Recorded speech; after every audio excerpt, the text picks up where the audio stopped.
আসসালামু আলাইকুম ওয়া রাহমাতুল্লাহি ওয়া বারাকাতুহু। আশা করি সবাই ভালো আছেন। আজকে আমি আপনাদের সামনে ফেলে মজার সম্পর্কে আলোচনা করব। এটা ইলমে সরফের নতুন এক টপিক। আমরা আমাদের ধারাবাহিকতায় আলোচনা করতেছি। আপনাদেরকে আবার শরণার্থী বলে দেখাচ্ছি আমি। আমরা আমরা ফেল যে গঠন অনুসারে ফেলদের চার প্রকার হিসেবে আমরা বোঝার জন্য চার প্রকারে বলছি। একটা ফেলে মাঝি, একটা ফেলে মজার, একটা ফেলে আমার, একটা ফেলে নেকি।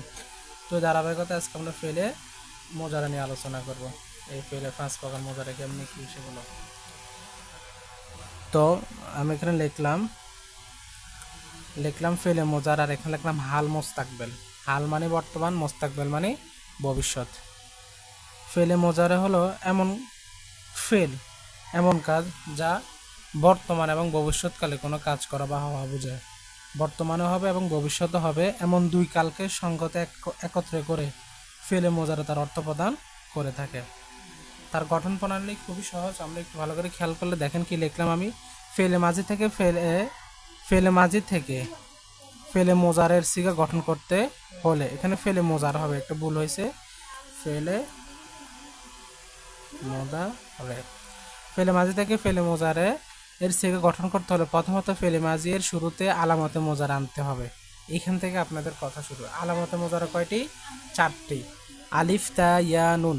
আলিফ তা ইয়া নুন খুব ভালো করে মুখস্থ করে নেবেন চারটা, কারণ এটা নিয়ে আমরা সামনে কথা বলবো।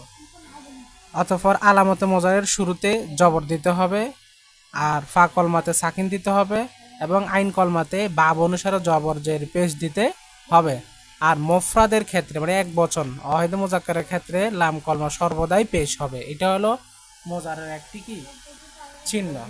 আর এখানে আমরা মোজারের যেহেতু আলোচনা করতেছি, আমরা এখানে আরেকটা জিনিস আলোচনা করতে হবে, সেটা হচ্ছে মু'রাব আর মুবনি নিয়ে। একটু বলে রাখি প্রাসঙ্গিকভাবে, আমরা যে ফেলে মাঝি যে 14টা সিগা শিখেছি, সে 14টা সিগা সবগুলো মাবনি। সেগুলো মাবনি বলতে এগুলো শুরুতে কোনো আমেল আসলে তাদের শেষ অক্ষরের হরফের হরকতের কোনো পরিবর্তন হবে না। কিন্তু ফেলে মোজারের দুইটি সিগা ছাড়া 12টি সিগাতে আমেল আসলে সেগুলো শেষ অক্ষরের হরফের হরকতের কি হয়? পরিবর্তন হয়। যেমন আমরা যদি একটু উদাহরণ দিয়ে আপনারা বুঝবেন। লাম কলমাতে যে বললাম ফেজ দিতে হবে। লাম কলমাতে কি বললাম? ফেজ দিতে হবে। ফেজ কেন দিব? কারণ এখানে আমেল আছে। এখানে কোনো ফেলের শুরুতে আমেল না থাকলে, ফেলে মোজারের কোনো শুরুতে যদি আমেল না থাকে, তাহলে না থাকাটাও একটা আমেল। আর না থাকে ওই আমেল কি করে থাকে? ফেলে মোজারের লাম কলমাতে ফেজ প্রদান করে থাকে। আচ্ছা, তাহলে আমি গঠন প্রণালী এটা এক্সাম্পল দিয়ে আপনাদের বোঝাচ্ছি। যেমন ফেলে মাঝে আমি মনে করি দাখলা। এই দাখলা থেকে আমি কিভাবে করে দেখেন, আমি কি বললাম? ফেলে মাঝি থেকে ফেলে মোজারে গঠন করতে হলে আলামতে মোজারে ফেলে মাঝির শুরুতে আনতে হবে। তাহলে ফেলে মোজারে এটা হচ্ছে ফেলে মাঝি। আমি আলামতে মোজারে আলিফটা ইয়া নুন এর মধ্যে ইয়াটা আমি নিয়ে দালের সাথে যুক্ত করে লিখলাম। তাহলে এখানে আগে ছিল দাল খ লাম, এখন হলো দাল খ লাম। তারপর কি বললাম? আলামতে মোজারের শুরুতে কি দিতে হবে? জবর দিতে হবে। এটা ফা কলমা, আমরা জানি এটা ফা আইন নাম। ফা কলমাতে কি দিতে হবে? সাকিন দিতে হবে। আর আইন কলমাতে বাব অনুসারে জবর জের পেশ দিতে হবে। এখানে একটু কথা আছে, যেমন দাখলা ইয়াদখুলু নাসারা ইয়ানসুরু। না স এটা নাসরা ইয়ানসুরু। তো এটা মাঝি, এটা দরকার। আমরা মোজারে আলোচনা করতেছি। দেখেন মোজারে আইন কলমা ইয়ানসুরু সদরফের কি আছে? পেশ আছে। তাহলে আমরা এখানে পেশ দিতে হবে বাব অনুসারে। যেমন ইয়াদখুলু এটা পাবে নাসারা ইয়ানসুরু থেকে, তো নাসারা ইয়ানসুরুর মধ্যে আইন কলমা পেশ ছিল, এই জন্য আমি এখানে পেশ দিলাম। আচ্ছা, ইয়াদে খু এখন এটা মুফরদ, তাহলে নাম কলমা কি দিব? সর্বদাই পেশ দিব, কারণ এখানে কোনো আমেল নাই। আমেল কি গেলে আমরা চিনব, পড়া সমস্যা নাই। এখানে না থাকাটা একটা আমেল, এই জন্য এখন এখানে কি দিলাম? পেশ দিলাম। তাহলে কি হয়ে গেল? দাখলা থেকে ইয়াদখুলু হয়ে গেল। দাখলা থেকে ইয়াদখুলু। তারপর আপনার নাসারা থেকে কি ইয়াং সুরু। যদি বলি ফালা থেকে ইয়াফ আলু, এখানে আইন কলমা জবর আছে, কারণ ফালা ইয়াফ আলু বা ফাতাহা ইয়াফতাহু থেকে, তো ইয়াফতা তারপর কি জবর আছে? মানে ইয়াফতাহু তার আইন কলমা জবর আছে, এই জন্য এখানে ইয়াফআলু আইন কলমা জবর হয়েছে, ওই বাব অনুসারে জবর জের পেশ আর কি।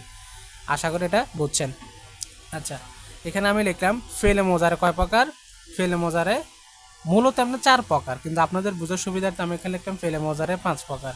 একটা হলো ফেলে মোজারে মজবাত, একটা হচ্ছে ফেলে মোজারে মাংফি, আর একটা হলো ফেলে মোজারে মাবনি বিলানে তাকিদ, আর হলো ফেলে মোজারে মাংফি বিলামে জুহুদ, আর একটা হচ্ছে আলফাইল মোজারে মুআক্কাদু বিলামে তাকিদ ওয়া নুনে তাকিদ। জাস্ট এগুলো মুখস্থ করে নেবেন, এগুলোর ব্যবহার অবশ্যই আমরা শিখবই, কিন্তু আগে আমাদেরকে টপিকগুলো মুখস্থ করে নিতে হবে। এক, আর তারপরে আমি এখানে লিখলাম এই 5 প্রকারের আবার কয়টি বহস, 10টি বহস। বহস মানে কি? বহস অর্থাৎ আলোচনা, বিস্তারিত গবেষণা। এই বহস মানে 5 প্রকারের 10টি 5 প্রকার ফেলে মোজারে 5 প্রকার, আবার কয় ভাবে আলোচনা হবে? 10 ভাবে আলোচনা হবে, মানে তার 10টি কি রয়েছে? বহস রয়েছে। আমি সেগুলো উল্লেখ করলাম, একটু খেয়াল করেন। লিখলাম আমরা মারুফ মানে ওই 5 প্রকারের সবগুলো যা আমরা লিখলাম সেগুলো হলো মারুফ। সেগুলো কি? মারুফ। এগুলো সবগুলো মারুফ। আর এই 5 প্রকার যখন মাজহুল হবে সবগুলো তখন মারুফ হবে 5টা, আর মাজহুল হবে কয়টা? 5টা। মোট হবে কয়টা? 10টা।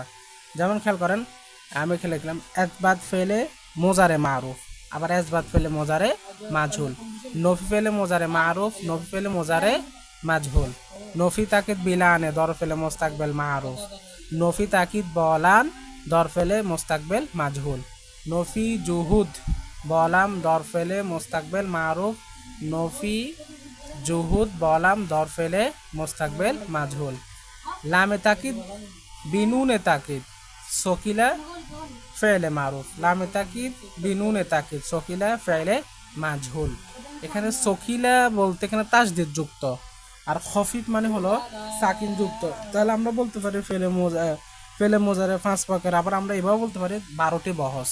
কারণ সকিলা হলে এখানে 2টি, আর খফিফা হলে কয়টি? 2টি। মোট তাহলে এখানে 4টি। তাহলে আমরা বলতে পারি ফেলে মোজারে 5 প্রকারের সাধারণত 10টি বহস, আর খফিফা সকিল হিসাব করলে 12টি বহস। আমরা প্রত্যেকটা নিয়ে আলোচনা করবো। আর এখানে আমি কিছু ধারাবাহিক কি লিখলাম, এখানে মোস্তাকবেল লিখলাম। আমরা জানি ফেলে মোজারে কি হয়? ফেলে মোজারে বর্তমান এবং ভবিষ্যৎকালে কি করে? অর্থ প্রদান করে। কিন্তু তাকিদ বলান, জুহুদ বলাম এগুলো সাধারণত মোস্তাকবেলের অর্থ দিয়ে থাকে, খাসভাবে মোস্তাকবেলের অর্থ দিবে দৃঢ়তার সাথে। আর এটা অস্বীকৃতি জ্ঞাপক কোনো কিছুর সাথে, আর এটা নিশ্চয়তার সাথে। যেমন আমি আপনাদের প্রত্যেকটা বহসের বাংলা পড়ে শোনাচ্ছি। এসবাত ফেলে মোজারে মারুফ মানে কি? মারুফ মানে কি? কর্তৃবাচক, যার কর্তা জানা আছে। কর্তৃবাচক হা বাচক বর্তমান ও ভবিষ্যৎকালীন ক্রিয়া। কি বললাম? বর্তমান এবং ভবিষ্যৎকালীন ক্রিয়া। কর্তৃবাচক বর্তমান এবং হা বাচক বর্তমান এবং ভবিষ্যৎকালীন ক্রিয়া। আবার কর্তাবাচক, কর্তৃবাচক মানে কর্তাবাচক আর কি। আর হচ্ছে কর্মবাচক, কর্মবাচক হা বাচক বর্তমান এবং ভবিষ্যৎকালীন ক্রিয়া। নফি মানে কি? না বোধক। আমরা বলবো কর্তাবাচক না বোধক বর্তমান এবং ভবিষ্যৎকালীন ক্রিয়া। কর্মবাচক না বোধক বর্তমান এবং ভবিষ্যৎকালীন ক্রিয়া। এবার খেয়াল করেন, একটা খেয়াল করেন, কর্তাবাচক মানে কর্তা যার জানা আছে, কর্তাবাচক। হ্যাঁ,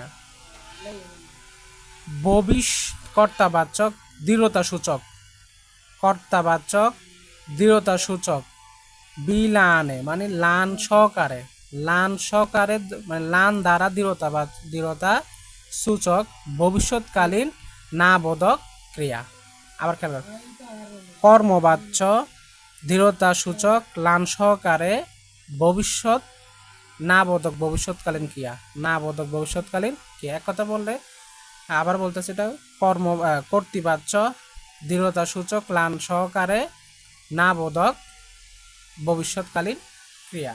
এখানে কিন্তু আমি বর্তমান এবং ভবিষ্যৎ বলি না, শুধু ভবিষ্যৎ বলছে, কারণ এটা খাসভাবে ভবিষ্যতের অর্থ দিবে।